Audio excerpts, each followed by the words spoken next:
It's a brand new week and a brand new day, 9th of September 2024. We're counting down to the end of the year. Welcome to the program. I'm Jeffrey Uzongo. Yes, indeed. It's going to be a great day. Good morning and welcome to the program. I am Bukola Koka. And it's, well, 090924. It's September the 9th, 2024. Good morning and welcome to Lagos. I'm Kayode Okikilu.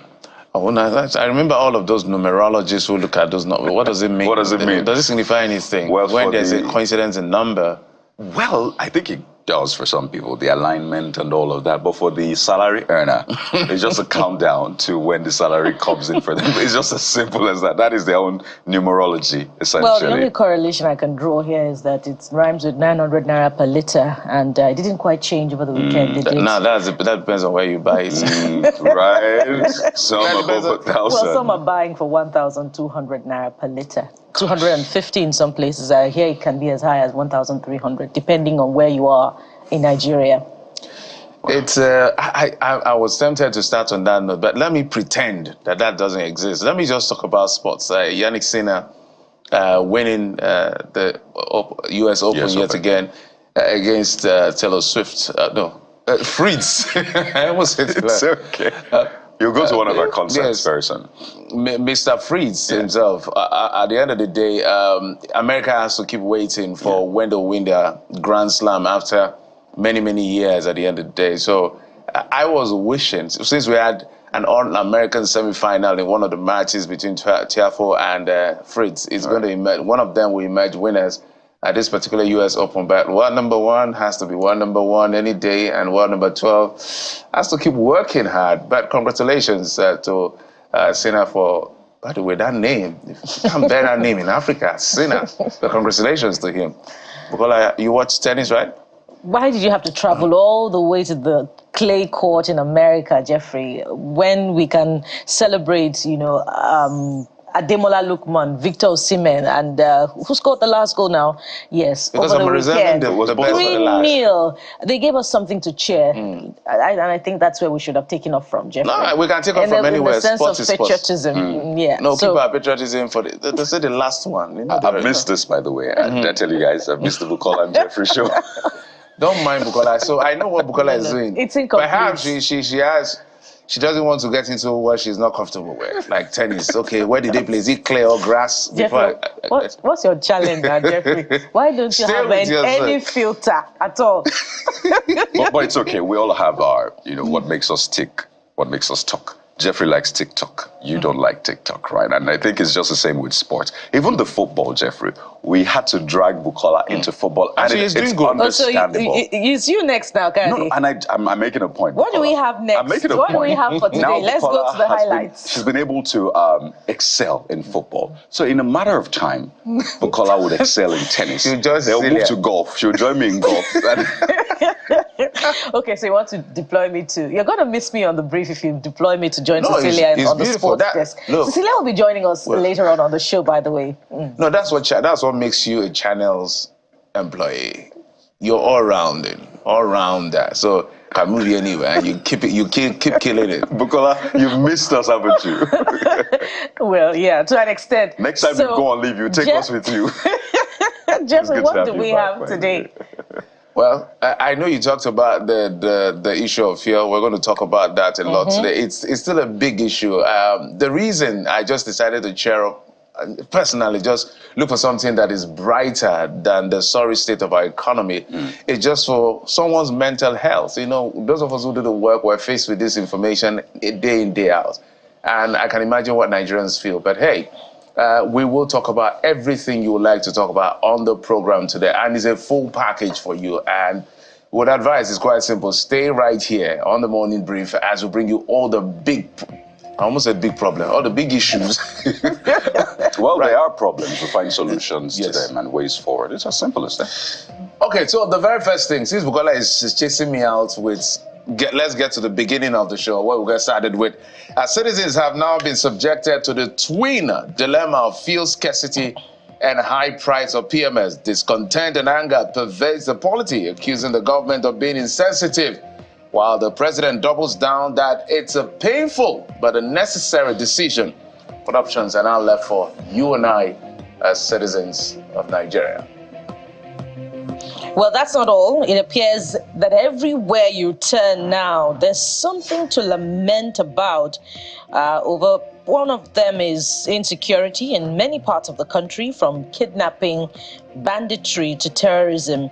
We'll talk to the experts today to make sense of all of these important subjects. And it was a busy weekend for sports, obviously. And we're zeroing in on that big one, the campaign on our way to the African Cup of Nations. Well, it started on an exciting high with 3 points from our first game, bringing some necessary reprieve. What made a difference? It's a big question we're asking. And how can the Super Eagles consolidate in Kigali in just a matter of hours? Plus, we take a look at the record-breaking performance of our Paralympians. It will be definitely fun. Exactly. So those Paralympians are killing it every step of the way. I was watching. Oh, she did 166. She did 167. Kept going. Becoming the first para-athlete to push and get to that limit. As far as that, that's why I'm advocating. Give these people more money. Transfer that 9 billion. Give it to the people that are giving us medals. It's as simple as that. But hey, what do you have to say? WhatsApp number is up. You can send us your messages as well. We do not have, we'll go to the social media really? this morning. But our WhatsApp number will come up as soon as it comes up. later on. Yeah, okay. We'll let you know. No, it's up already, we understand. Guys. As soon as it gets, we get that number fixed, we will be ensuring that you get all your information right here. But by the way, they can go to X, which is our social media of choice, and get to talk to us so that we can amplify their voices. As soon as that WhatsApp number comes up, you know you can send videos and messages. But hey, we'll take a quick break. When we come back, we'll bring you your top stories, and we'll get to that very first conversation for the day, which has been a very, very serious issue in the last weeks. We're talking about fuel subsidy. Join us again.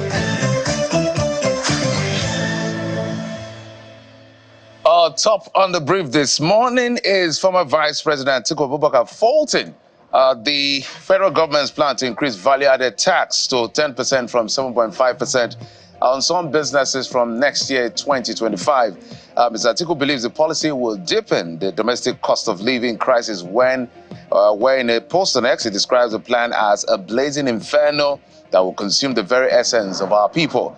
The 2023 presidential candidate says it will usher in a new era of regressive and punitive policies, and its impact is destined to deepen the domestic cost of living and worsen Nigeria's already fragile economic growth. His comments follows a proposal by the Taiwo Oyedele-led Presidential Fiscal Policy and Tax Reforms Committee to increase VAT for some top businesses and entities to 10% from 2025 to complement significant reduction of the VAT charge for small businesses.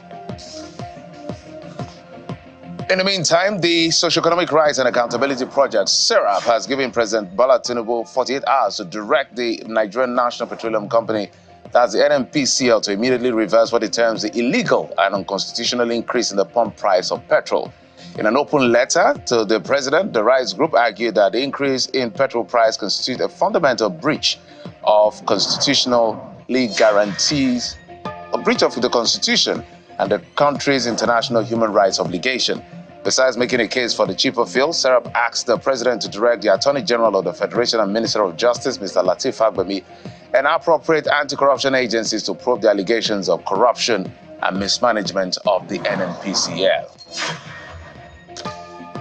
Apparently, the issue of the NNPCL is still in the front burner. Let's also tell you that the National Drug Law Enforcement Agency has intercepted consignment of cocaine and pharmaceutical opioids concealed in ladies' towels, sanitary towels, a hair treatment cream, containers heading to the United Kingdom, Ireland, and Cyprus. The agency reports that in one of the logistics companies, not less than 30 parcels of cocaine weighing 1.1 kilograms concealed in air cream containers were recovered by officers of the Directorate of Operation and General Investigation during an investigation or examination of cargoes going to Ireland. In a statement, the NDLEA says another consignment of 24 parcels of cocaine weighing 860 grams, also hidden in air cream containers meant for delivery in UK, was equally intercepted by this at the same company.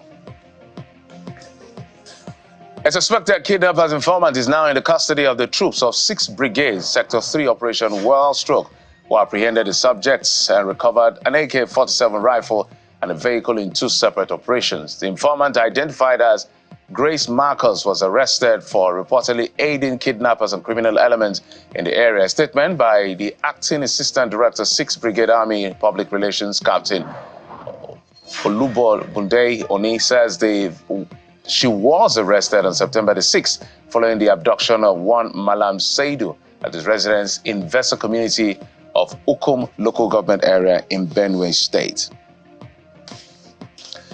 The Senior Special Assistant to the President on Job Creation in the Office of the Vice President, Mr. Temitola Johnson, says the federal government is working on some initiative that will impact the micro, small, and medium-scale enterprises in the country. Mr. Johnson told Channels Television that these are taking time because they have to be done properly.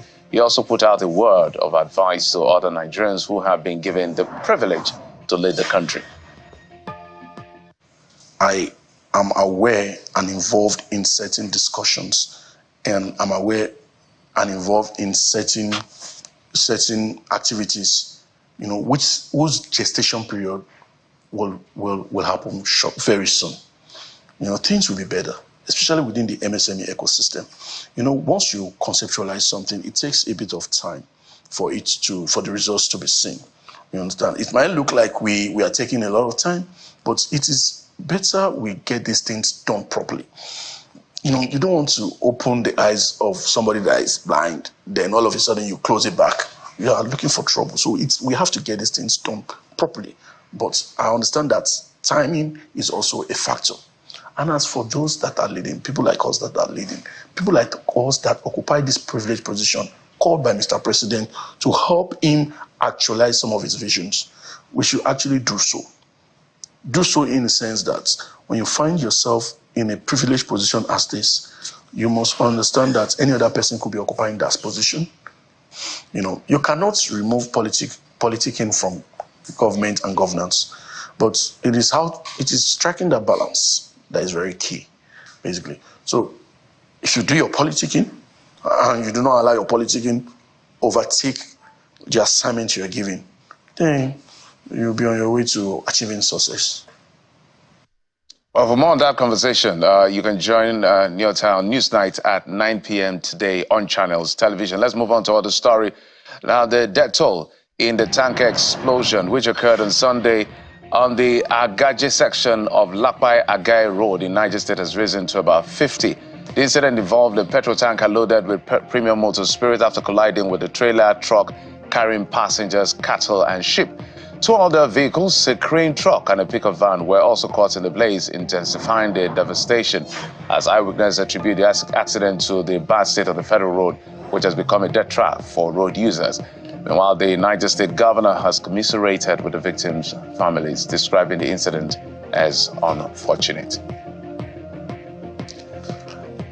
Also, the Kaduna State government is working with the United Nations Children's Fund, UNICEF, to address the challenge of out-of-school children.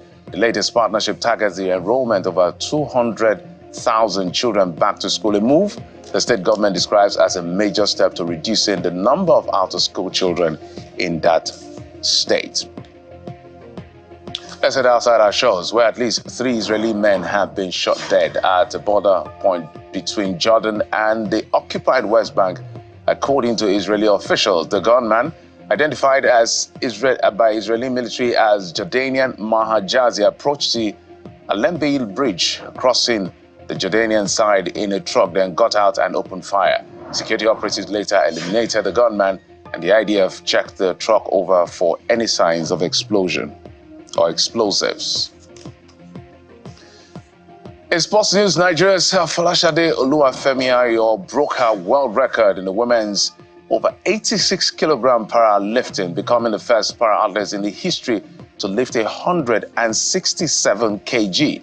It's an improvement from her existing world record of 165 kg, also adding a gold medal to the record.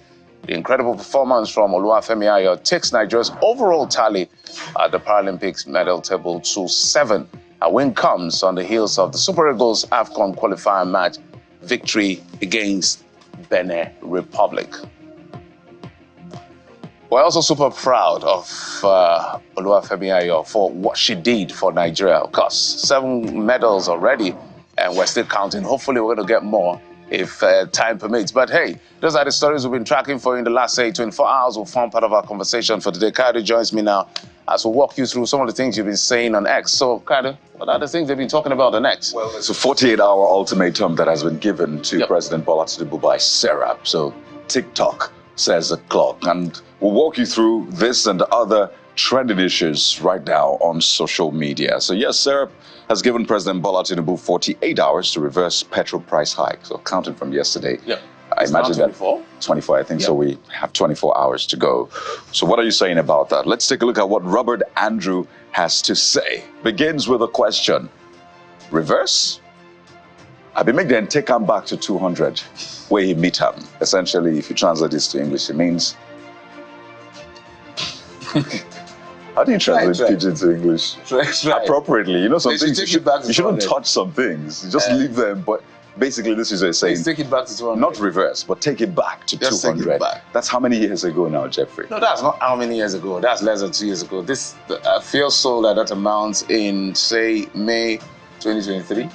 200. About that.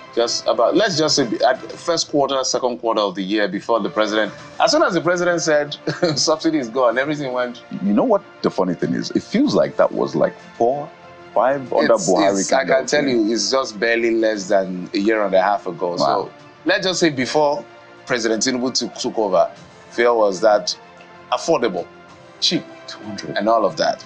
But now, you buy the other day and 1,100, 1,150.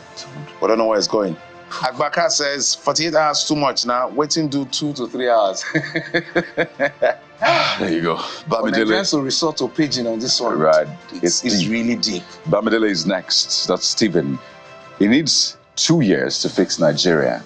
So don't rush him. So you see sarcasm, lots of things. Sarcasm, pidgin, and all of that. It just shows what's going on. Exactly. So this is coming from Edo Blood with loads of numbers. You say, are you sure it won't worse? It won't be, I guess you wanted to say it won't be worse before 48 hours because everything about Nigeria is extraordinary every day. That rhyme. Like a rhyme for it.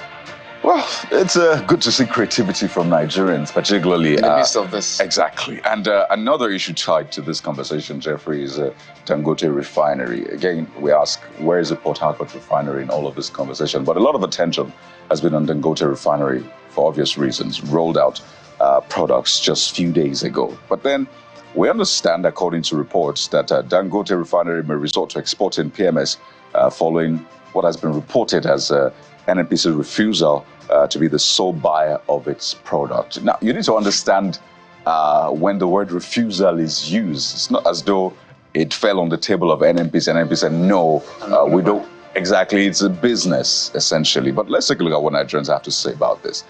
Williams Idopise has this to say, Dangote should sell to independent marketers and NNPC separately at the same rates. If NNPC wants to subsidize their own in their filling stations, so be it. But don't forget what billionaire Femi Otedola said about depot owners and all of that, that they may need to sell for scrap as a result of Dangote coming on board. So you wonder what will happen to that whole value chain. Don't forget, it's a major value chain. That's the question. At the end of the day, it's an argument that the NNPCL has been having with Dangote refinery. On one hand, we heard there was supposed to be what you call bilateral monopoly, sell to NNPC, NNPC sells to others. NNPC say, no, we're not in that business. NNPC is saying, no, we didn't tell you we're going to sell cheaper fuel. We can guarantee you energy security and all of this. Mine is simple. I do not believe that the Port Harcourt refinery will come upstream this September. I want to be proven wrong. And if that happens, that it doesn't come upstream, and Melekere and the rest still have a job, then we'll know where we are as a country. So let's go to the next one. Kaido, which one am I reading next? Well, Uzoma, actually. Uzoma, it will be unfair to insist that NNPC buy Dangote petrol at more than market value, just as it will be unfair to insist that Dangote cannot sell petrol to the highest bidder, including the export market. In essence, full subsidy removal and allowing the markets to fix price. Alabi says, well, this is where we've gotten to, and it's very sad. This user says we're in a fuel crisis. So this gives you a sense of what Nigerians have to say about this. But on the flip side is what NNPC eventually said. So we can now take away what NNPC really said, which is that Dangote refinery is free to sell directly To anyone. to anyone, marketers. So that is NNPC's position. The refusal, of course, is an interpretation. But what are you saying about even NNPCL's position? First user, Just Kensi says, NNPC is playing a cat and mouse game. Why do you say that, though? Let's see if there's an explanation. The agreement was for NNPCL to be the sole buyer of Dangote's PMS. This was widely reported in local and international newspapers. So, NNPC has denied that. exactly. And even when Dangote was asked about this, well, he said that the price is left to FEC because it's something determined and they'll wait to hear from NNPCL. So maybe that gives credence to what a lot of people thought is the agreement. But then you have to understand how important petrol is. Some of these decisions are made at the very top because there's a subsidy conversation. So it looks like this is not happening at all anymore. Peculiar Parts One says, I am not an expert in this area, but I guess this means Dangote can sell at any price it deems necessary to independent marketers, or will any government regulator agencies still peg the price Dangote will have to sell to marketers? My concern is that if Dangote sells at the rate of rumored cost between 1K to 1.2 per litre to independent marketers, doesn't this mean that the fuel may cost as much as between 1,100 to 1,300 per litre to Nigerians? Lots of things to consider. Interesting days ahead, really. It's just exhausting to talk about the NNPCL. On the one hand, they're also complaining that the burden of carrying PMS costs is killing them, which is why we're complaining that they're not doing well as a company. Right. On the other hand, you can't take what they say to the bank. If they say something, you have to double check. They say it's morning, go and check whether it's afternoon. Because that is... So even when they are saying the truth, Right. it looks like they're not saying the truth. So this is what I advise NNPCL. When you come out, be clear as the weather, so that nobody misinterprets that. Because the perception right now is that nobody really takes what you say at that level that you want them to take it. So your communication people needs to do better. So there's energy security, Jeffrey, and there's security.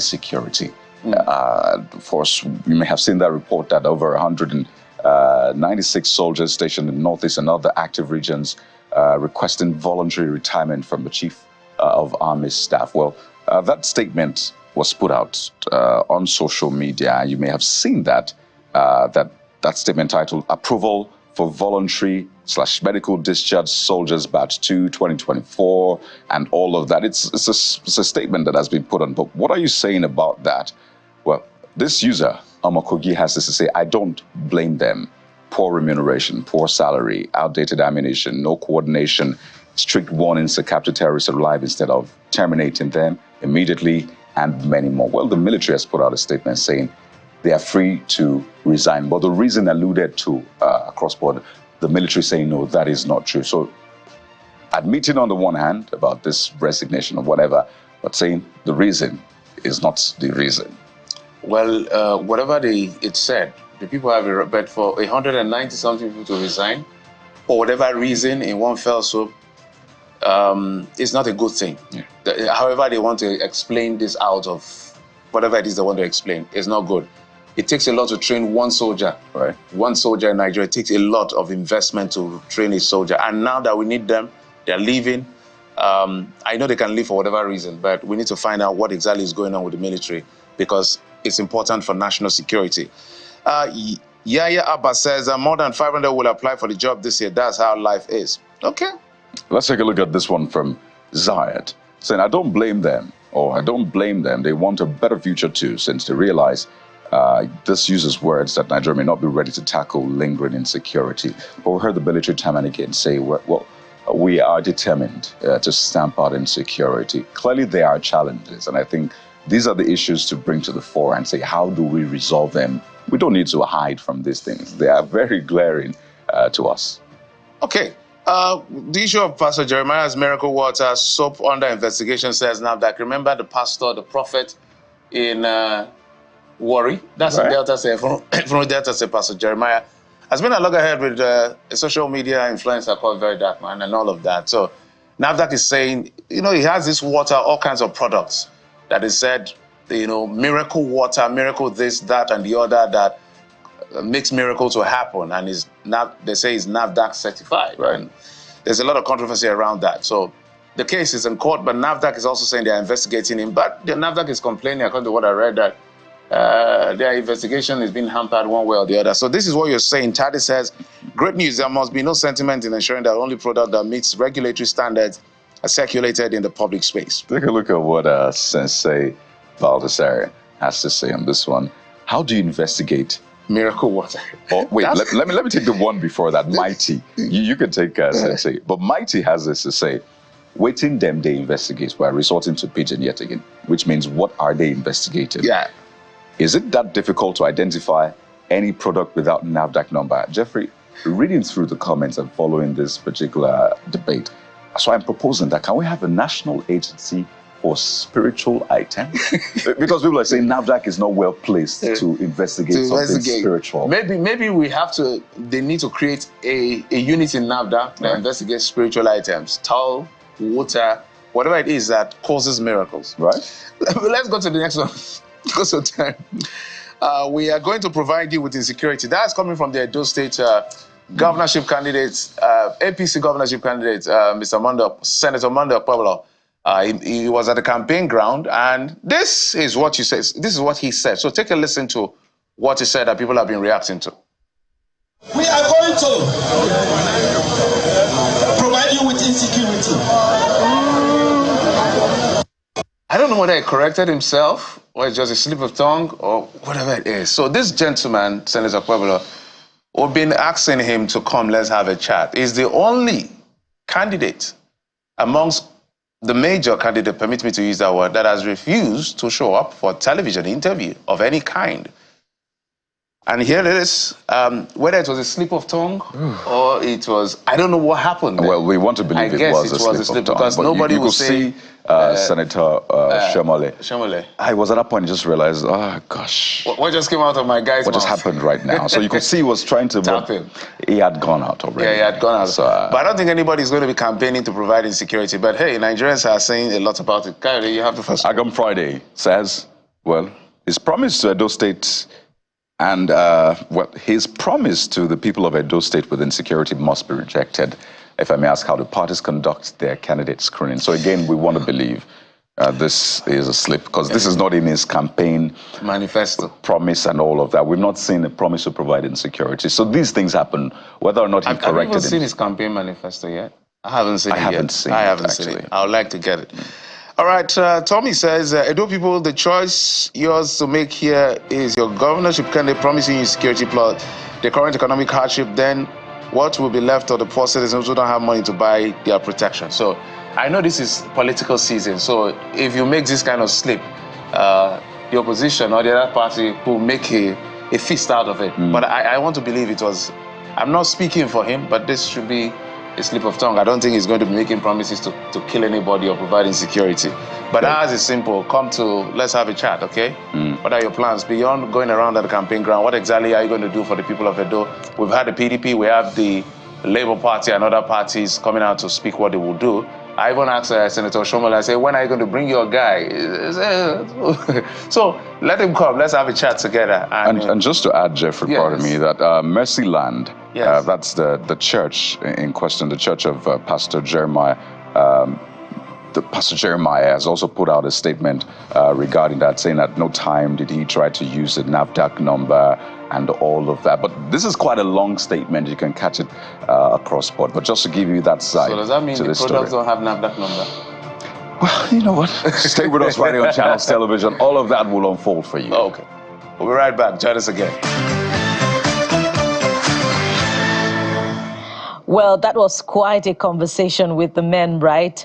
But just to let you know that we'll be following up with another video from that same venue of the Edo APC campaign rally, where the candidate, of course, made a more comprehensive statement about his plan to provide the people with security. We'll be following up with that shortly. But what a weekend it was in the meantime now. What did you observe over the weekend, particularly about the fuel situation? Well, there wasn't quite a remarkable change in the situation of things as far as the supply of petrol is concerned, as against the assurances provided by the Minister of State for Petroleum that, of course, there was an abundance of the product and it will go round. And of course, prices are still hovering around 900 naira per litre.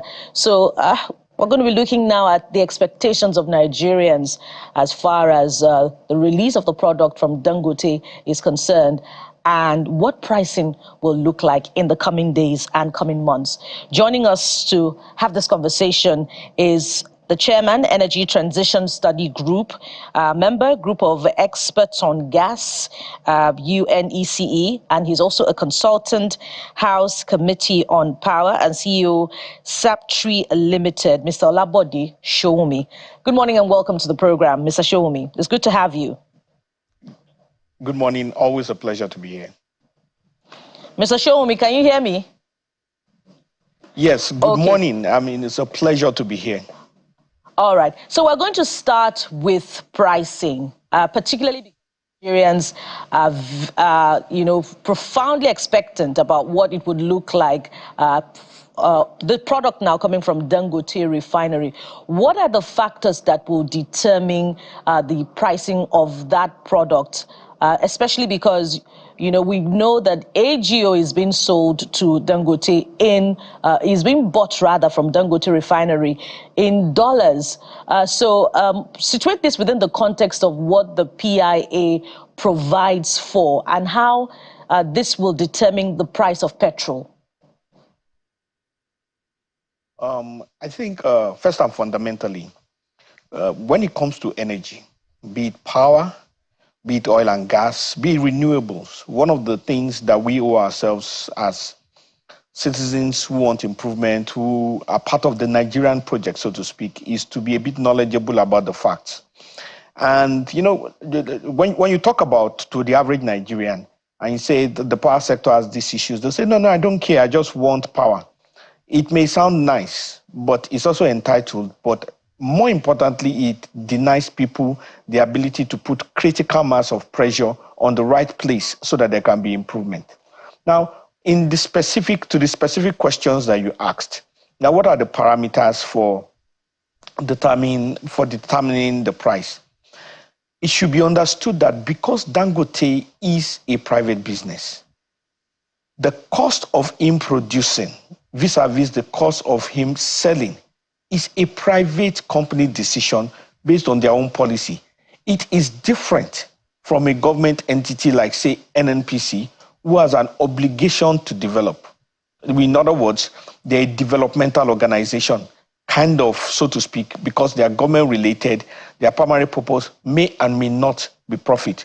But for a private company, the primary purpose is profit. What we actually need, more importantly, is to get more insight into the discussions that went into them and their basis for determining whatever price they want to sell. Dangote, as far as I know, the Dangote refinery, so to speak, as far as I know, have not made public their own pricing. But the basic things is that there's an average cost to refining. So it doesn't matter whether the refinery is in my village, whether it's in London, whether it's in the Lagos Free Trade Zone. A refinery is a refinery. And they are going to operate at certain costs. So it's basically more like if you're building a house. It doesn't really matter whether you build the house in Lagos or Abuja or in Okitipupa. The cost of land is what will really differ. But in terms of the cost of labor, the cost of sharp sand, the cost of cement, they are roughly about the same. Now, what the Dangote refinery in this case has not just made public is their own additional internal cost vis-a-vis the cost of refining. But what is public is that there is some kind of discount made available to them. And one of that discounted features is the fact that they are going to be sold the crude in Naira at a predetermined forex rate. In other words, the price of the crude in Naira is not going to fluctuate. It's going to be fixed. So those are some of the support that has come from the Nigerian state. So it is left for them to be able to give us in maybe more clearer terms what their own costs are. I think that would be my submission on that. And just to quickly follow up on that, now that the NNPCL has sort of shown reluctance, so to speak, to offtake petrol from Dangote, leaving the market open to other marketers, what do you project would happen to the pump price of petrol following that? And do you see Dangote exporting solely without particularly making the product available to Nigeria, particularly when you consider what seemed to be the spat between the NMDPRA and marketers and Dangote prior to this increase in the pump price of petrol saga? Okay, so we cannot talk about whether the price will have impact on the at the pumping station without having an idea of what Dangote wants to sell. So that's the fact of the matter. There is no force of demand and supply that says that Dangote should only sell to NNPCL.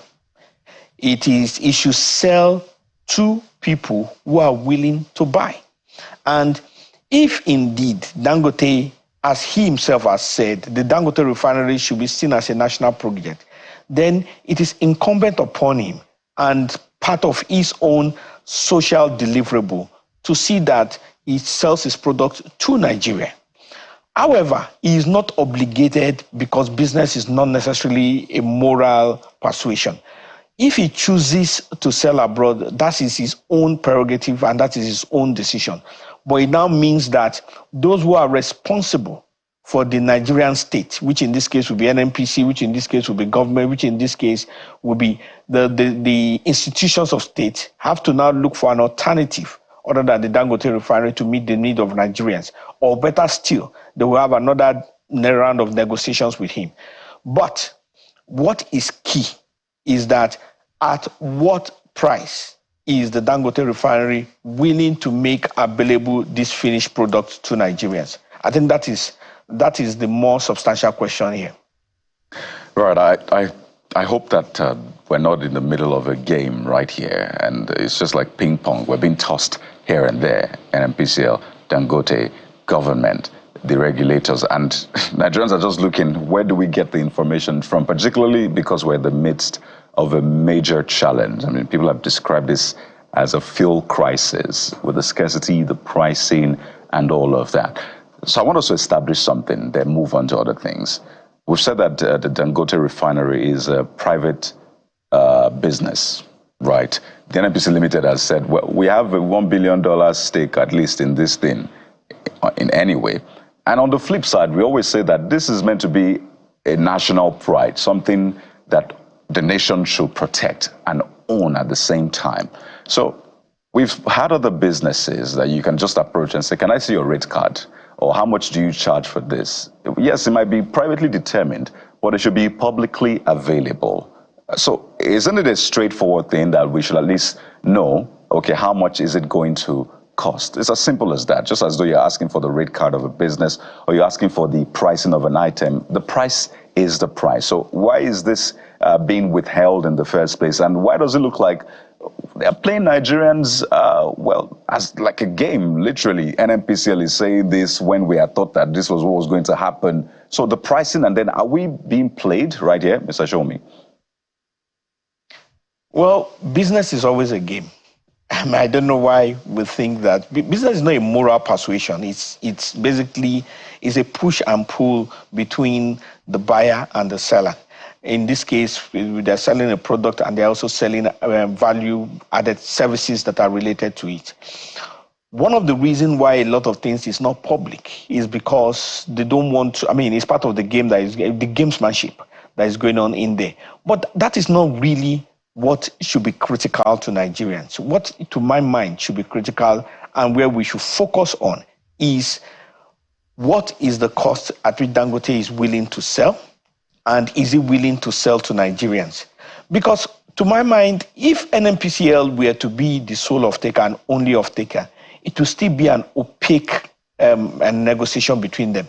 But as long as there is competition, the fundamentals of economics when there is competition is innovation, increased efficiency, productivity, and a fair price to the people. Now, a fair price is not necessarily a cheap price. A fair price is a price that is reflective of the cost of producing the product. What has happened with us is that we have not had honest, sincere discussions about the genuine cost of producing the final product, more because it has been available as a product of state over the years. There are groups that have called for a reduction to 200 naira. It makes sense as a populist thing, but it is not realistic. Because if a product is costing so and so much, and you ask that it be reduced to 1/4 of the price, what about the other 3/4? The price is not going to disappear into thin air. Somebody has to take that cost. Who is going to take that cost? So those are fundamental questions that logical people ask. And because some things are not logical, the directive, the narration, the direction of the narration does not quite hit the nail. It's unfair that the Nigerian people are at the root of this, but I believe this is just a temporary process. As per the regulator, it's not really the job of the regulator to interfere in pricing, especially when it is a free market. Yes, they can interfere. Yes, they can put some things, but even their interference as it comes to Dangote is significantly limited because it's in a free trade zone. And if he feels the price that is being, for want of a better word, run through his throat is not fair to him, he will choose to go abroad. Yes, you said that it's been seen as a national project and he should make his rate card available, but it is not compulsory. And business does not run on morality. Business run on practicality. And the practical things here, the only thing that is compulsory for a business is what is legal. If the moral things are such that the organization believes does not help its corporate movement, does not help its corporate strategy, then the organization is not obligated to do that. So until they dot their I's and cross their T's, I'm not so sure they want to make available in the way we want it, their rate card. Mr. Shomi, I do not personally, I don't think, it's just that Dangote is a business located in Nigeria, but this whole quagmire, if you will, or the situation we found ourselves, is a pointer to the failure of the NNPCL over the years, because nobody will be talking so much about the Dangote refinery, although it's the biggest in the country and one of the biggest in the world.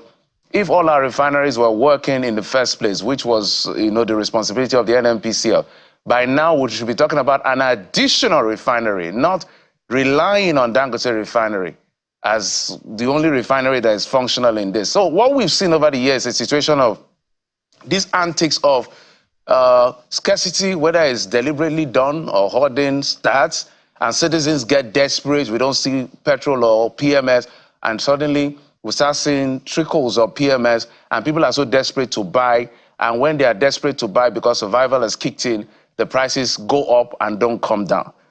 My question is, do we have enough players in this sector that can at least give Nigerians some level of hope that in the next 1 year, 2 years, the market forces will be able to interplay such that prices can go down at least to something that the average person can afford? Okay, when you say, do you have enough players in the sector? The answer is yes. Do you have enough players that are willing to get into this aspect of the business? That's a different kind of question. Because this is about venturing. So you really cannot decide for an entrepreneur where he should venture. It's based on many factors. It's based on where is his profitability, where the risk is low, where his investors and shareholders are inclined to. There are a number of factors that go into that.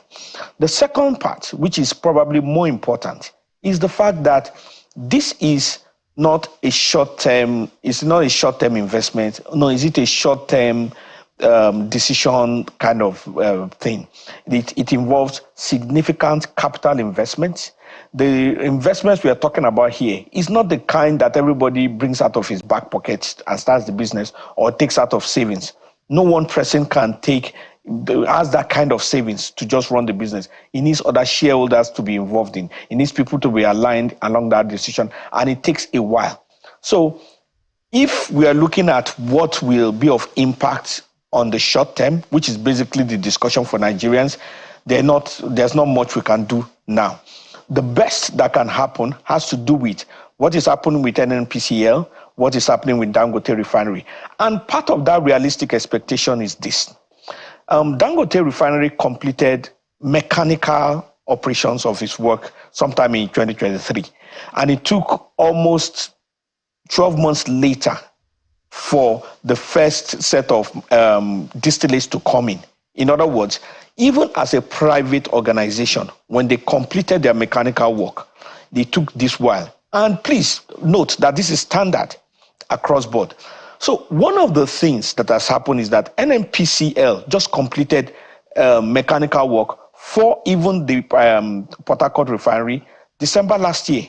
So I don't know where and the motivation for this quick dates for operation comes in, but the engineering work itself demands an extra amount of time. And I think that people should be realistic and they should tell the truth so that there isn't abnormal expectations. I understand political pressure. I understand the fact that some good news must be said. But if the truth is not said in the midst of all of this, it tends to boomerang. That is on the other side. So what needs to be done at the end of the day, to my mind, is that the discussions between Dangote Refinery, between NNPCL, between the marketers that have been asked to sell their things for scrap should be made public. And it is when they are made public that Nigerians can actually know what is really happening and what is in their fate and who is in their interest and who is playing games. Everybody should be clear about something. The information that we all have, we have it in parts. Our understanding of what is happening is we have it in parts. But so that we do not suffer from the politics of all the stakeholders, we should demand that all discussions should be made public and that the spokesperson for each of the groups, whether it be Dangote Refinery, whether it be NNPCL, whether it be the marketers, should daily update Nigerians. That way, we can actually make informed decisions on what is important to us. You spoke about the fact that this is also a failure of NNPCL across the years. That is true. But that is also an indicative of the failure of the Nigerian state across the years. When you talk about government institutions failing, there is no government institution, whether it be in agri, whether it be in health, whether it be in sport, that has not had its issues. So we are not going to form a solution by just finger pointing. What we need to look at is a solution. And that solution starts with publicly available information and clarity so that Nigerians can really know what is happening. Those would be my views on that.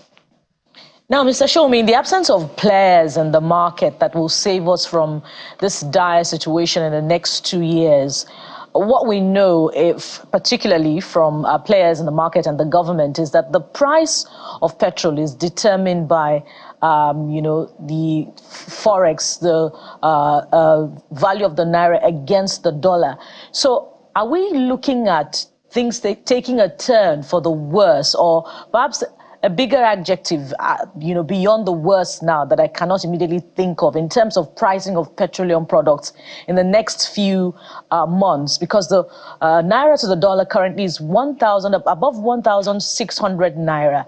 And shouldn't we be even demanding more accountability from the NNPCL and the CBN, considering the $3 billion loan secured from Afreximbank to stabilize the naira last year? Okay, accountability is good. It's the only way forward in terms of effective governance. But is it accountability that will show up the naira? It is not. These are fundamental things. There is also the fact that we need to patronize made in Nigeria things. There's the fact that we need to reduce our forex expenditure.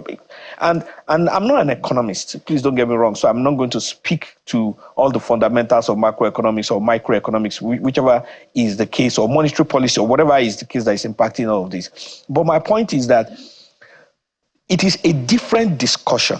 It's not an energy discussion per se about that relates to the naira to the dollar. So the fundamental forces that needs to be put in place to ensure that that becomes stable needs to start working and needs to be implemented. When that is done, then we now come to what is the energy issue here, which is basically the oil and gas cost. We have found out that the cost of petrol has actually not really changed in the last 5 to 10 years. What has changed is the price, the rate of the naira to the dollar. For example, if you travel frequently, since 2005 that I can remember, the average cost, economy class, to Europe, anywhere in Europe, oscillates between $900 to about $1,200. That price has not changed. But back in 2005, it used to cost like 150, 180,000 naira. Right now, it's a little over 2 million, depending on where you go. What has changed basically is the rate to the dollar. And It's the same thing. So we need to come to that reality. It is that reality that I believe that we as Nigerians are not embracing. And we are looking for somebody who will take that cost, who will take that responsibility when it's actually a collective responsibility. And it is that critical decision, that critical discussion on what is the responsibility of everybody that is missing. Because we can only for so long and for so much transfer responsibility to everybody else apart from us. And at the end of the day, if our GDP cannot support the fuel subsidy, if our tax income cannot support the fuel subsidy, it is something that we are going to ultimately face. So let us discuss in honest, sincere, and practical ways the real issues on ground so that we can know what we are facing rather than looking for either a scapegoat or a messiah, in which both cases are extremes. There you go. Final one, Mr. Shomi. You said that rather than look for scapegoats, we should find a way forward. Some will say Nigerians are the scapegoats right now because they're the ones bearing the brunt, paying higher prices. Some go back to 2012 saying that we'll have done this, gotten away with it, or gotten it over. That's on the one hand. Flip side is, not on flip side, really. In line with this is SERAP and other major bodies asking that this price hike should be reversed. Some are saying, no, don't reverse it. Take it back to 200 so that Nigerians will not be the scapegoat. The real scapegoats will be the ones who are responsible for what we've seen as the corruption in that sector that has kept it where it is. So is it fair to make Nigerians a scapegoat other than those who are meant to be the scapegoats? So is it feasible to have it reversed? That's my question, and we're winding down now. Well, I will not, I'm an analyst. It's not my job to make decisions. So we analyze so as at the last check, the conversion, that last time I checked, which was like a month ago, the real cost of petrol as a global commodity translates to like 830, 820 naira or something. So the rest are the cost to the final mile. Now, if something is costing 830 and it takes like another 20 naira to deliver or whatever, and you say that same thing should be sold for 600 naira, if it is sold for 600 naira, that gap, that 200 naira gap, where does it go to? It doesn't disappear into thin air. Somebody has to take the cost. It's either the person who is selling to you is giving you a discount, or the person who is selling the product is selling it at a loss. But this is basic economics. So when all these groups make all these populist statements, they are making it in ignorance, or they are making it out of political intent. And politics is for politicians. Ours is to deal with the economics of the issues. So that's why I said from the beginning, and I keep saying it as much as I can, because this is a knowledge-based industry. If it is incumbent upon us to know what the issues are, so that we can make demands in knowledge, and we can apply the kind of pressure that we are applying on government, we should apply it on government, yes, but in the areas where it is practical and where results can come in, not in areas where it is impossible and can ultimately lead to the collapse of the economy as we know it. So the key things are there. As in terms of way forward, in terms of pricing that Nigerians can afford and what can work, is that at the moment there are critical discussions between the Nigerian state and the Dangote refinery, to which all of us have invested either emotional or physical about it, that discussion should be made more public so that we know what is possible to benefit Nigerians. Anything other than that, if we have to rely on the old supply chain where there's import to people and all that, it's going to be dependent solely on the exchange rate with the Naira. There's nothing anybody can do about that.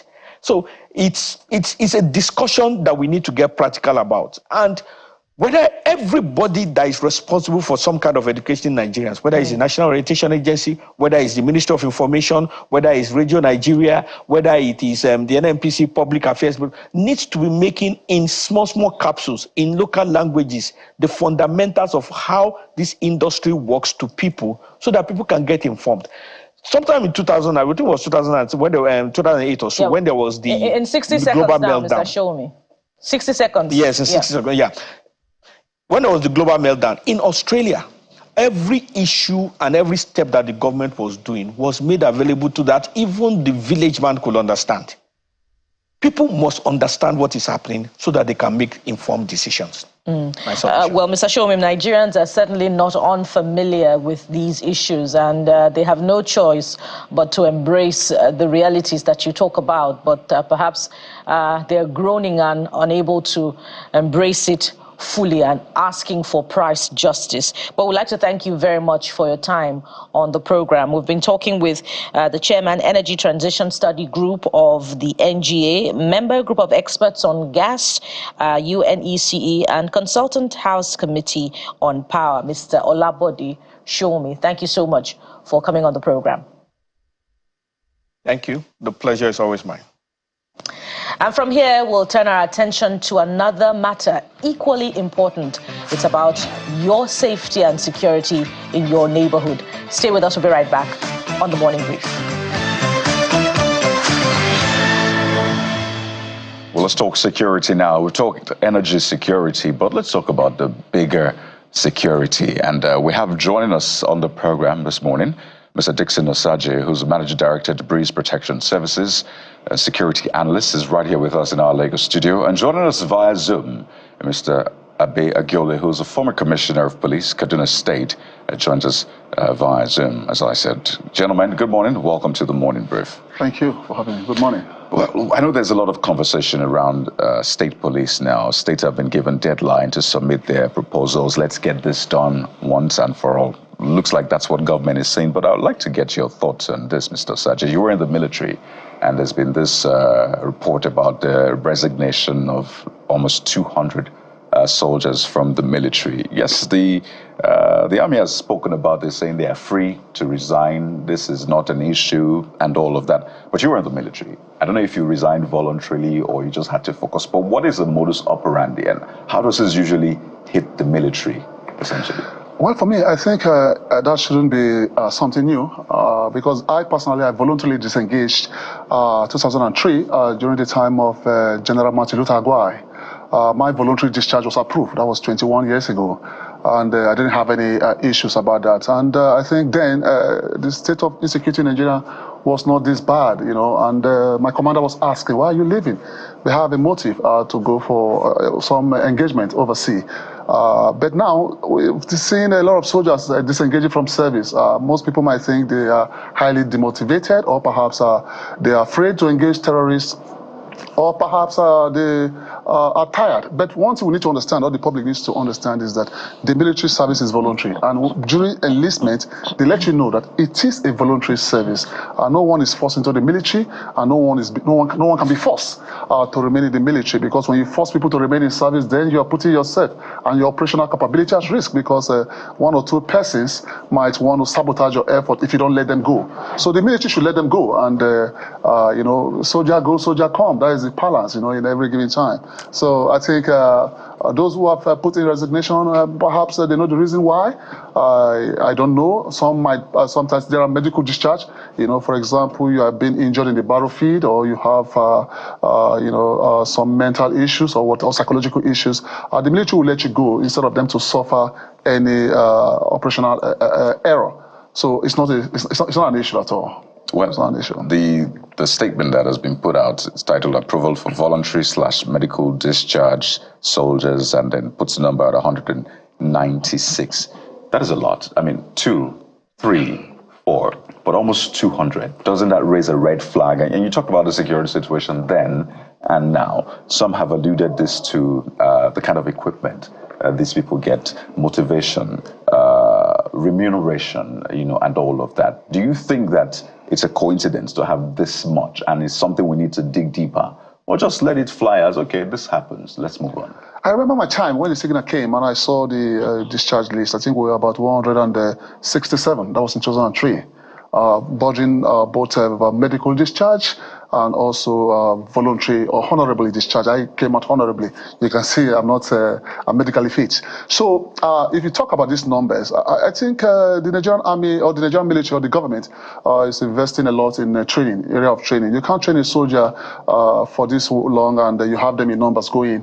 What is the problem? They need to look at the underlying factors. What is the reason why they are leaving service? Is it in the area of motivations? For me, I think the number of soldiers leaving service now, that list you saw, that signal you saw, perhaps that is in media space, could be first batch of 2024. Maybe we've not seen second batch. So there will be more, or maybe more. Just possibility for us to have first, second, or third batch of voluntary discharge in 2024. But for the purpose of motivation, I think those guys that are putting for resignation know the reason why they are leaving, and the army honorably allowed them to go. So it's not a cause for alarm. All right, let's take this to Mr. Abe. Maybe shifting attention to the issue of state police, which has been a conversation for a while. There's been that advocacy from state governors and some people saying, look, we need to decentralize the issue of policing and security in general to be able to be efficient and effective. In fact, the patriots were advocating for a new constitution, where they call the constitution of the people, calling for constituent assembly. They believe that focusing all of the attention on the center is part of the reason. And the other day, the NEC had actually said about 4 states have not submitted their report. And today is the deadline for them to submit their report for the establishment of state police so that the conversation can proceed to the next level. When you hear some of this progress being made in terms of the push for state police, I wonder what will be your initial reaction, and if there are concerns you're raising, because we're going to see pockets of drafts, proposals here and there, and we'll make sense of all of these proposals to aggregate exactly what will work for the Nigerian people. If you were to be in some of these rooms, what would you like to see, and what are your concerns? Thank you for having me. Principally, I think the time, I do believe, has come for we to holistically look at this issue of state police. States have their peculiar crimes, and I think state police is a concept that we must embrace, considering security challenges that are now becoming too difficult for the federal to manage. And states at this stage need to take ownership of their police force to determine how to run their police force. You will agree with me that currently the police force in Nigeria is not just underfunded, but the staff ratio is not commensurate to the population of the country. Currently, we have about 300 and something thousand policemen to a population of 200 million people. And when you spread this figure to the 36 states and the federal capital, you find out that states are under-policed. I think with the issue of state policing, states should be able to own their police force, determine what kind of police force they will run in their various states. So I think it's a good thing that this issue has come up, and we hope that states that have not yet submitted their proposal should do so, to be able to allow legislation for the establishment of the police force. Ms. Abe, I was asking whether there are things that you're concerned over that you may want to be considered now that it's early, because as you know, when it comes to legislation, this draft comes up and then it's submitted as a bill, and then we go through all the rounds. If it's approved by all of the assemblies, and then we finally get a working document.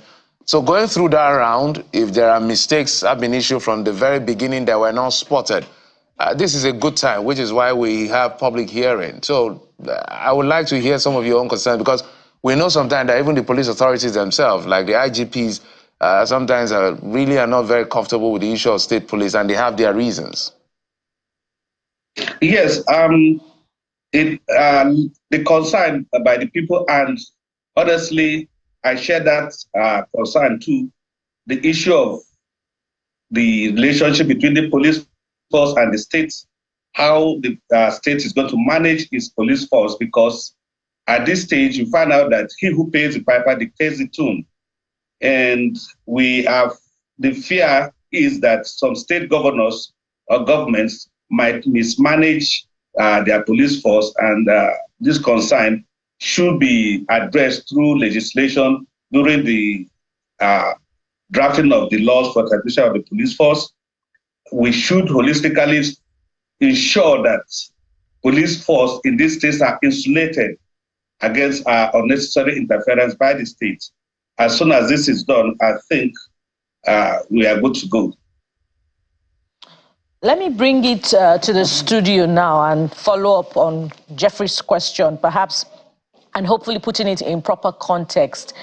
Today is the deadline, and we're hoping that the other remaining 4 states and the FCT will submit their own state police input.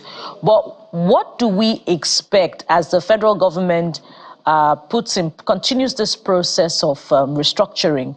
Are we going to see the federal government shedding weight financially and, deploying more funds to states to manage the state security structure? Or are we going to see increased recruitment at the state level, to firm up, the capacity of the state security institution? I'm bringing it to you now, Mr. Osagie. What specifically do you hope to see in the state policing input that the states have submitted to the federal government? Thank you. Fantastic question. But let me be kind to history. You see, we just think, most people think that state policing will come and eliminate the state of insecurity, or, mitigate or perhaps put Nigeria in a state of peace. But before, pre-colonial, we've been practicing community and state policing. And during colonial period, we're also practicing state policing and regional policing. So, during 1960 school, the regional policing system was abolished because of the political instability. So, let's see state policing as something that we've practiced before, both state policing and regional policing. Presently, for me, I strongly believe that state policing is going to help us a lot, but we have to weigh in the advantages and disadvantages. One of the advantages of state policing is the response mechanism. It's also going to give our policing system cultural, awareness and, relationship with the people. Response mechanism in the sense that when it comes to crime prevention, we have the reactionary mechanism, we have the response mechanism, we have the preventive mechanism as well. The reason why these mechanisms are put in place is if the security architecture or the security design fails, then response measures shouldn't fail. So one of the advantages of state policing is the response measures, as I've said. But the disadvantage there as well, we have to also look at the disadvantage before we start looking at the positive impact. We'll start looking at political abuse of our state policing, or suppression of opponents, if it is going to be under the command of most of these governors. We've seen what plays out during election while we are practicing this centralized policing system. Then when we go back to state policing system, then I think the model and the design should be well scrutinized so that our governors and state leaders do not abuse as such. Then financial wise, one of the disadvantages as well, the governor of each state has to, cater for the policing of their people. That's also going to be one of the disadvantages for state policing, except the federal government want to weigh in, which I will advise they should do. But for me, if we want to have state policing, we should regionalize it. For example, Southwest, we have state policing, then regional IGP. Go to the north, we have regional IGP. Then we have the National Inspector General of Police.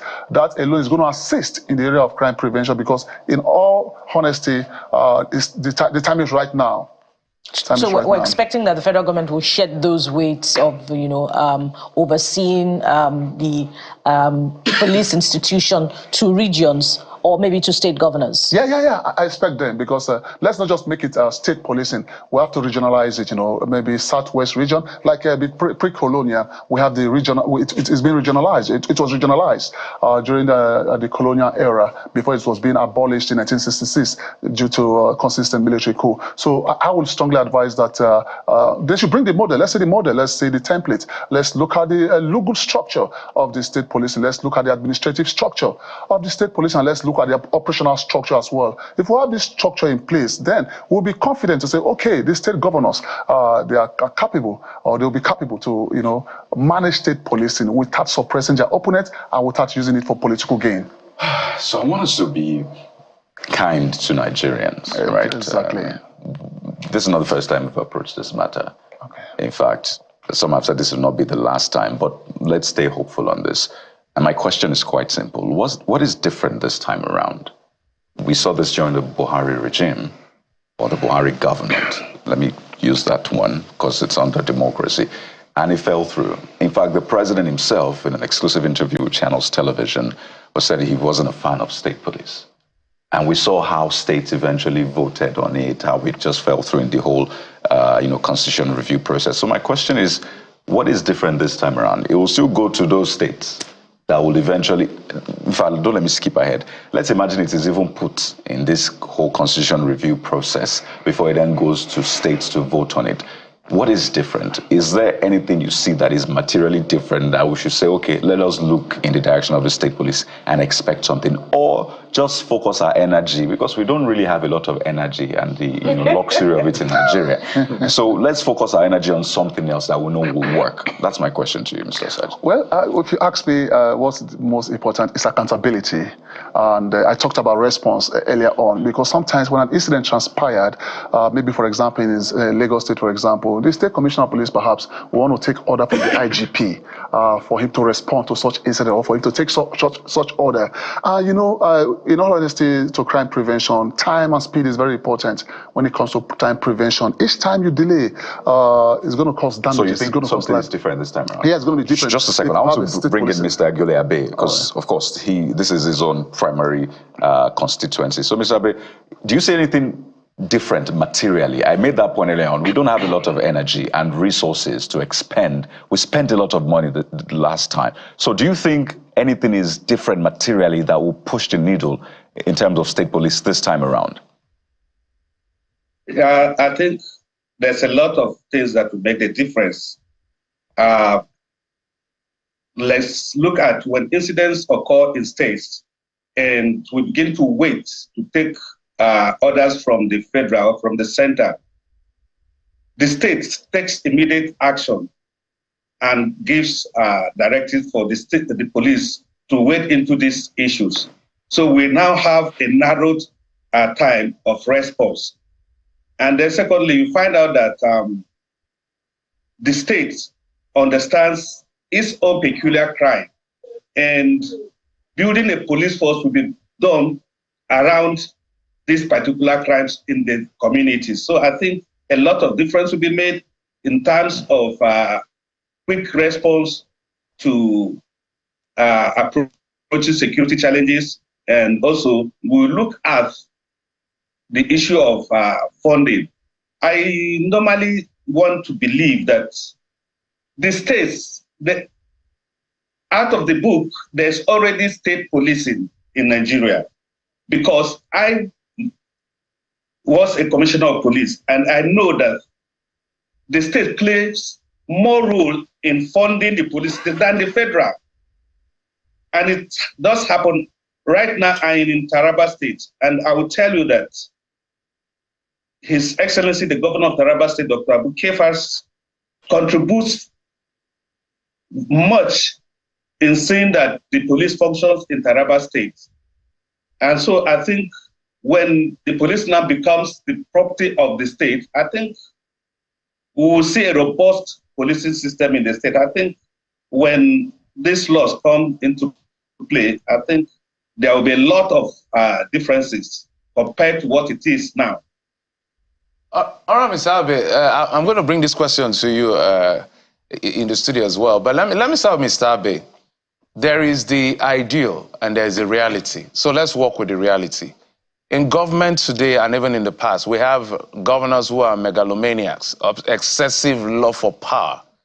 One of the times we used to test how effective our institutions are, whether it's INEC, police, military, all of that, is during election. And for many times we've seen some of these institutions fall flat and just leave a bad taste on our lips, on our mouth. In fact, destroying the hard work of the good ones amongst them.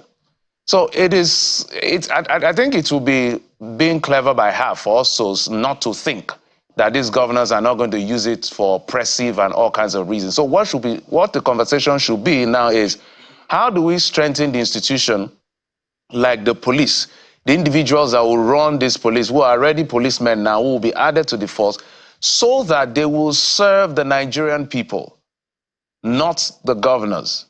Because the average Nigerian public servant, really, if you want to scrutinize us properly, really doesn't see that they are serving the states. Most times, it looks like they are serving the individual, and it's something that has to be corrected. So if you were to put out a panacea to strengthen the police force such that if this doesn't fall through and it eventually comes to be, we will have formidable police within the state level that will serve the people and not the governors, because we can guarantee that these governors, some of them will abuse it. So let's not even kid ourselves. Thank you. Institutions are weak because the laws are weak. When we make institutions weak through the laws, we will not get results. I believe that if the state police comes to be, one of the principal and primary things we need to see is the force in the law that guides this police force. The police force must be insulated against interference by some of the actors who are likely to influence the police force. As soon as the police is insulated against this thing through legislation, I think the police officers themselves will now understand the role and their responsibility to the people. Because the police force is supposed and is meant for the people, not for individuals. And when we have laws that are strong and firm enough to protect and insulate them, I think they'll be able to function properly. One of the problems we have is the laws. If you look at even the police laws guiding the police force, it's not strong enough to insulate individual police officers from incidences. So we find out that when we make laws that are strong, the police force will function properly. The police should be above individuals. The police should be able to exercise its functions and responsibility in accordance with the law. But now there's constant interference with these functions because we have weak laws that are not meant to serve the interests of the people. I think the draft in the new law, if it comes to be of the state police, they should consider this issue of insulating the police from interference with the state. And if that is done, we find out that officers will be able to discharge their responsibility efficiently and effectively well. But in the current situation as we have now, it's very, very difficult. All right, Mr. But Saji. I think... Sorry, Mr. Abe, Mr. Saji, your response to that? Well, sometimes I think our politicians are predictable, and that is the truth. Plain view doctrine proves that most times they abuse our policing system, because of the attachment from the police authority. For me, I think I would strongly advise that even if we're going to have state policing, first of all, what the government should start looking at is to withdraw all police officers from our political leaders. We have a lot of manpower in the area of private security, and federal government has failed to tap into the area of private security companies in Nigeria that are licensed to protect properties, lives and properties, even though they're not carrying arms. I would also strongly advise that if we want to go into state policing, we should be looking at the area of private security as well, whereby companies that are licensed or that were licensed to provide security services are given the autonomy to, carry arms and protect some people in some given areas. And if you mess up, your license can be withdrawn from you. And that's going to be another deterrence measure to checkmate excessive abuse of power. But as it is, yes, state policing is the way, but we need to understand what the threat is. Because in the words of Sarah Pierce, it says, the absence of crime, best proof the effectiveness of policing. Do we have absence of crime? But if you look at the crime rate in Nigeria, let's give it to the police. They are doing a very good job because most of the threat bedeviling in Nigeria is from the borderline areas, terrorism, the banditry, and if we must curtail that, no matter the number of state policing you're going to put in place, if our borders are not well protected, it's going to be a fruitless effort because the porosity of our national borders is also contributing to in the areas of insecurity. And we cannot establish state policing without protecting our national borders. A borderless nation is a no nation, and that is what we should start looking at from my own perspective. Nigerians may want to take you up on the performance of the police in area of crime fighting there, but that's another conversation for another day. Let's look at the different possibilities now. Just in case the federal government says, look, we're not shedding funding, we're going to retain the police force structure at the federal level, but states bring in your component. And if we were to test what we have seen in the past few years in terms of, the state police structure without the national legislative backing, the Amotekun in the Southwest, which has not been as democratic as possible. When I say democratic now, seeing it effective in every area of the Southwest. We've seen the not so remarkable performance of Ebubeagwu or the Eastern Security Network. Can we be optimistic that state governors have the capacity to manage state police if the federal government were to give them the leeway, to put in place their structure by themselves? Fantastic question. There's a clear difference between management and abuse. There's possibility they have the capability to manage the state policing, and also there's possibility for them to abuse that state policing. Now, if the government feels that they are not going to, sponsor or provide funds or support the state governors in the area of policing their states, I think there's going to be conflict of interest between the state policing and federal policing system, because there's going to be dual policing system in every state, the federal policing and the state policing. And we've seen it in some countries that practice policing whereby, boundary areas of jurisdiction is going to be a big fight between the state policing and the federal policing system, because they will also it's also going to cause some communal clashes as well. If, for example, now state policing system are to protect Edo State, for example, then the next state after Edo State, Kogi State, have issues or boundary issues, then there's going to be conflict of interest. That's where the federal policing system will wage in. But for us, let's start looking at the possibility of securing our country and making Nigeria great again. If we want to make Nigeria great again, we need to also tell ourselves the truth that our leaders are not doing the right thing. Our leaders have failed us. We've been brutalized for so long. And I think if everyone go back to the drawing board and ensure that they serve Nigeria with integrity, like Singapore, for example, when they filed a divorce with Malaysia had thought that Singapore would not succeed. But Singapore succeeded in the area of meritocracy, pragmatism, and honesty. And that is where they are today. So we need leaders that has the merit, that are pragmatic and also honest. Well, Mr. Dixon Osaje, Managing Director, Breeze Protection Services, Security Analyst. You were in the military as well. Thank you. So thank you for bringing to bear all of that experience, as well as retired Commissioner of Police Agiole Abe, former Commissioner of Police Kaduna State, former Commander Police Mobile Force Owerri Imo Kaduna State, former Commandant Police Mobile Training College Ilarogun Osun State. Thank you for your time on the program. Thank you. We'll take a moment now, and when we turn our attention to sports. What a weekend it was for Nigeria across sports. Paralympians, the Super Eagles. We'll talk about those highlights and look into the future. Cecilia joins us. Do stay with us.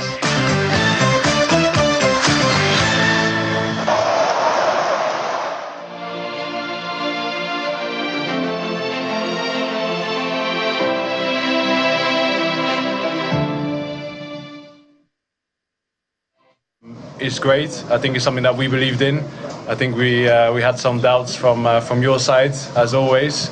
But I ask everyone to stay behind the team, to keep supporting us. I think with your support, we've shown that we do so well, even just 6 months ago in the AFCON. And from what I see now and how I see the boys training and how I see the togetherness of the team, I just hope that hope and pray everyone stays to support the team as they've been doing now.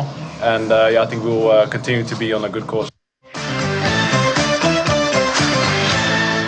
Welcome back. It's now time to talk sports. Look, the weekend, we're looking for just something to be excited about. We're hopeful.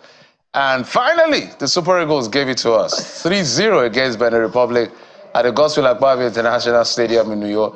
Like, I couldn't wait to come to work on Monday because of this. I'm not going to lie. Cecilia Morogo joins us, sports anchor and correspondent. Cecilia. It's great to be here. I mean, it's been a wonderful weekend. I'm not going to ask you any question. Just continue.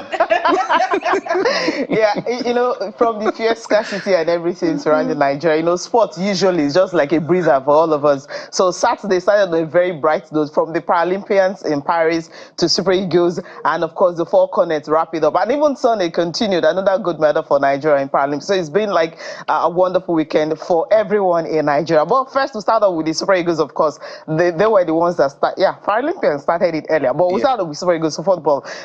Victor Osimhen back in the fold. We're happy to actually see him. He didn't start the game, of course. He gave us that wonderful goal, you know, just like what he loves to do. And then he had Ademola Lookman, has played just one game for Atalanta this season. That's the Super Cup against Real Madrid, because he actually wanted to leave the club, you know, so he asked to be taken out from the 3 remaining games. I felt maybe he wasn't really match fit, but somehow, I mean, he got us 2 goals. So it shows that these 2 players, I mean, are still our key players, despite not playing regular football beginning of the season. You know, they came up with something good. And there's something really interesting about the match against Benin Republic, which happens to be, you know what Benin did to us in the World Cup qualifier. Yeah. So that fear factor was there. And then bringing back Eguavoin, you know, I mean, as the technical director of the Nigerian Football Federation, he would always have to step in when there is no coach available. So from what happened to Bruno Labbadia and, you know, coming to Eguavoin, you know, like the pessimism was really strong.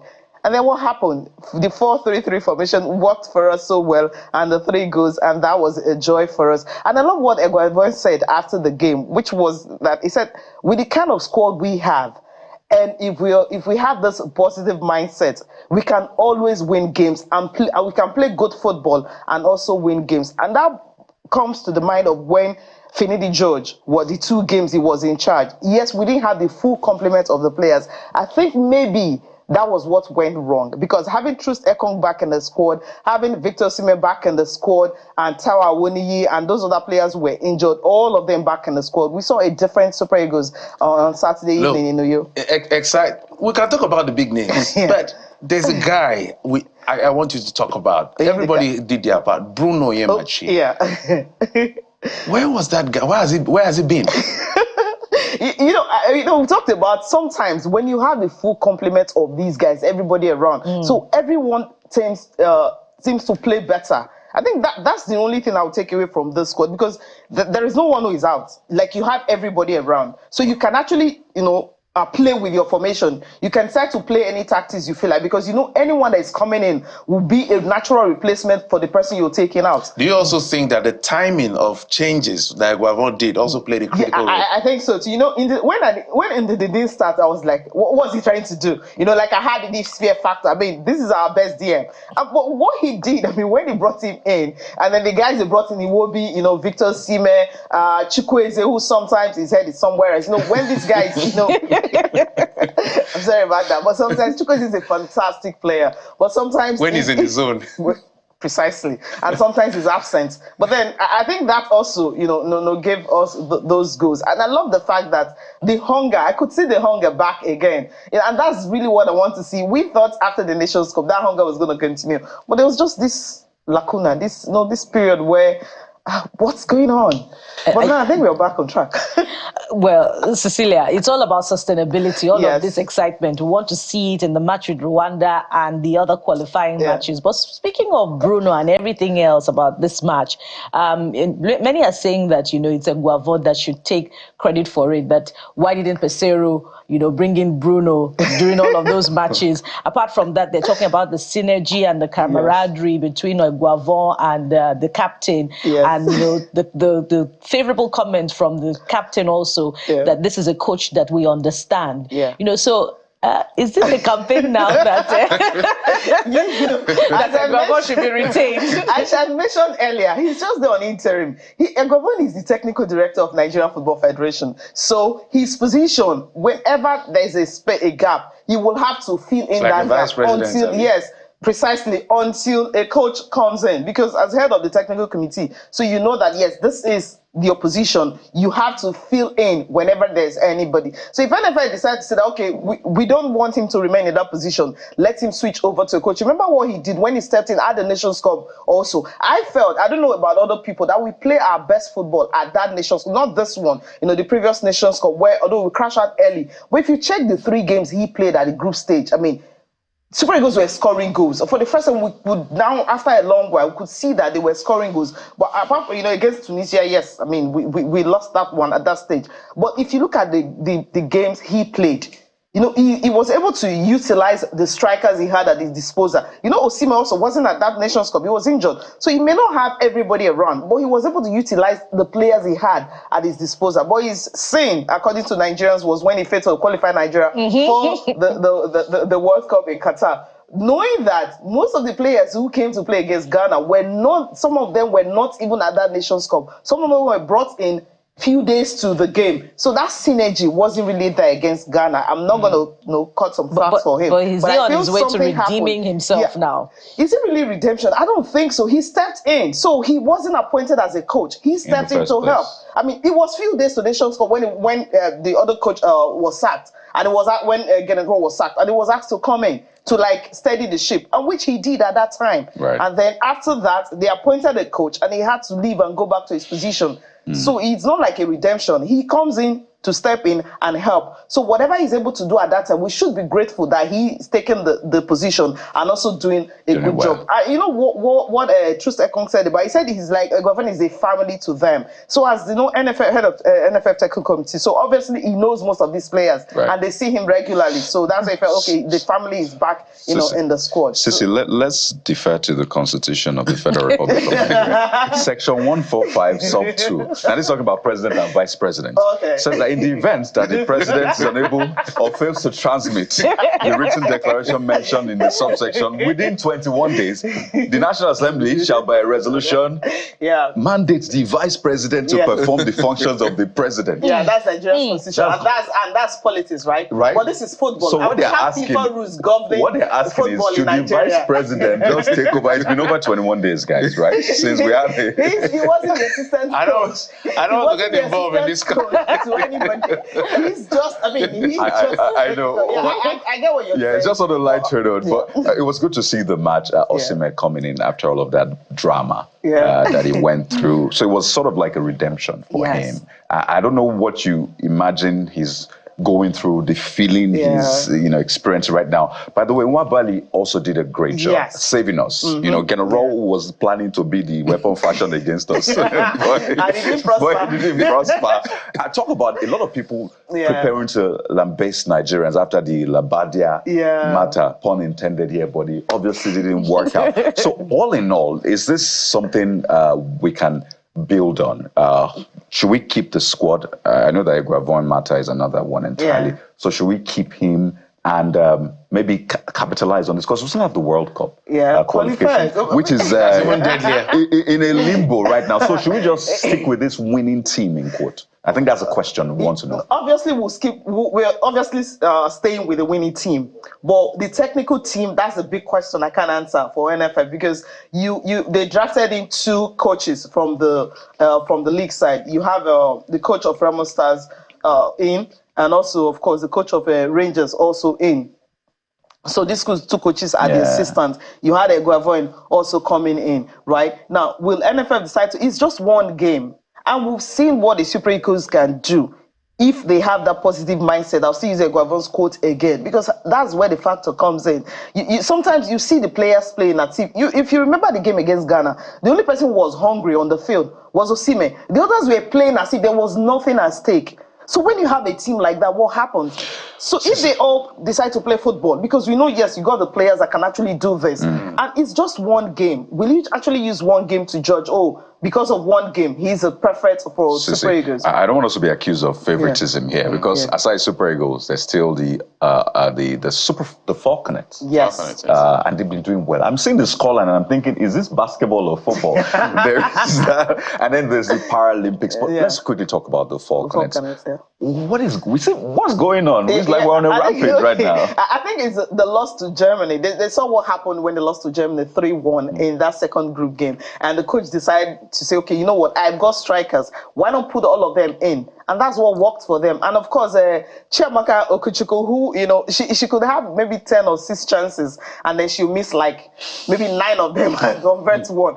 But she acted like Ronaldo on the night. Her crosses were precise. I mean, she was on her element. Yeah, her crosses were perfect. And of course, she understood that she can actually square up to a player, and then they can actually score if she's not in a position to score, which is what she did. She has, in the 4 goals that we scored, she has a hand in 3 of them. You know, she scored in the second goal. She assisted the first one when she teed up the player, and of course, the one she also gave to Flourish Sebastian, and then the final goal that was scored. So she was actually involved in most of the goals that were scored, which was a great one. So when you have a striker like that, who it's not selfish, but decide to like play to her teammates, and then it happens. I think that's lost to Germany, which was really great to them. I mean, because she was a culprit. I mean, there was chances where she missed, and where she could have actually squared up to a player in the position to score, she couldn't. So, and that first game, of course, it was by a long goal, and they won. So the second game, and they knew what was at stake. If you lose this, come on, even the so-called third place bet finisher may not even be for you.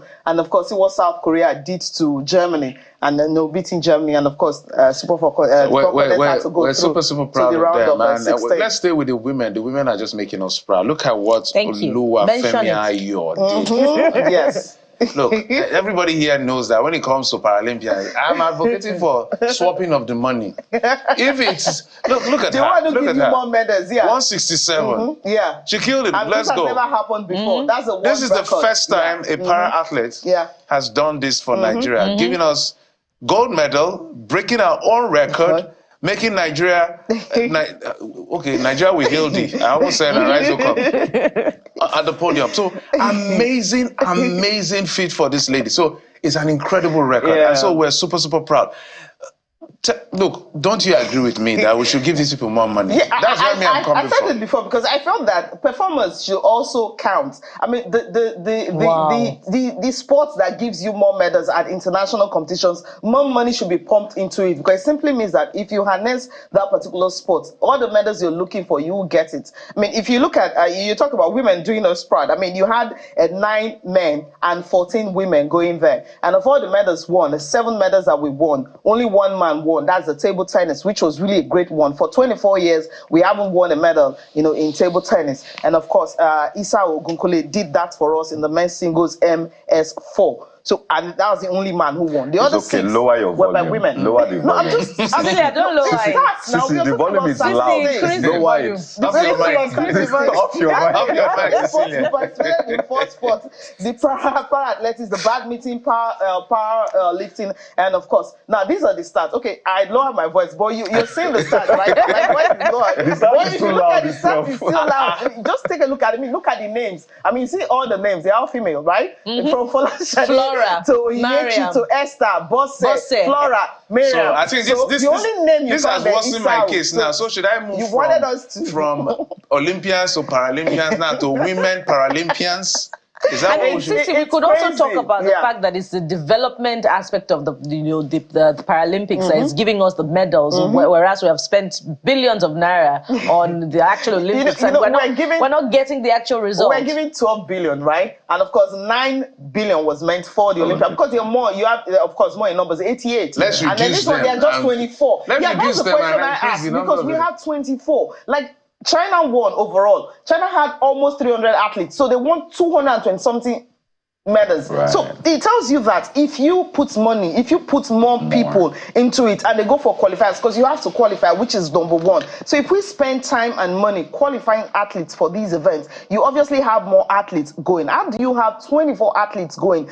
Para badminton, we had just one. And of course, she became the first person, man or woman, to win a medal in badminton in Africa. I mean, that's the record. Imagine you have like 4 or 5 of the 4 or 5 Miriams, over there at the Paralympics. Just know how many, with medals will come to Nigeria. So the question is, how do you qualify athletes? What are the money you put in to qualify these athletes for events? You have to qualify first. If China could come up with those numbers, Great Britain will do the same. USA, of course, we know what they can actually do. At the main Olympics, they have almost our disagreement with them is the fact that they went there like 2012 and came back with nothing. And that 2012 was even our best in Paralympics. I think we won about how many medals? Yeah, we won a lot of medals. A lot of medals. I think about 13 medals, in London 2012. That was our highest account. And even these are lowest. I mean, the numbers of medals we won here, these are lowest. We won just 2 gold medals. Right. Like before, where, you have like 4, 5, 6. So the question now is, are we going down even in the Paralympics? So we need to,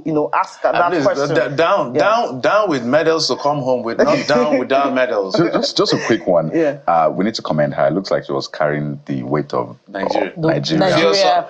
Just helping us lift that. I was very emotional. Came to tears seeing that. And I think this is what we need. On a final note, I just want to get an update, if there's a need for one. What's going on with Bruno Labbadia?